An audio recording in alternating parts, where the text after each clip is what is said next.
उपकरण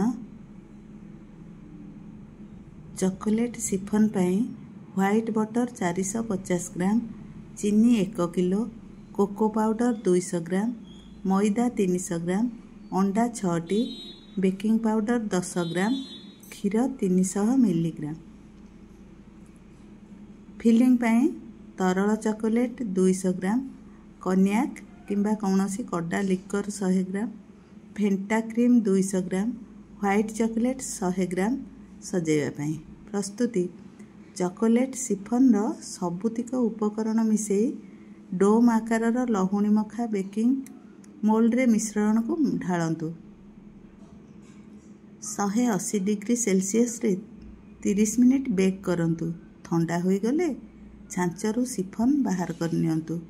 तरल चॉकलेट, कन्याक और फेंटा क्रीम मिसाई फिलिंग तैयारी करंतु। सिफन चॉकलेट तिर्जक भाव में काटी उपरे कन्याक फिलिंग ढाली 2 घंटा फ्रिज रे रखंतु। ठंडा होई जिबा परे उपरे तरल चॉकलेट ढालंतु। पेस्ट्री भली काटी उपरे व्हाइट चॉकलेट जर्ल सजाई परिवेषण करंतु।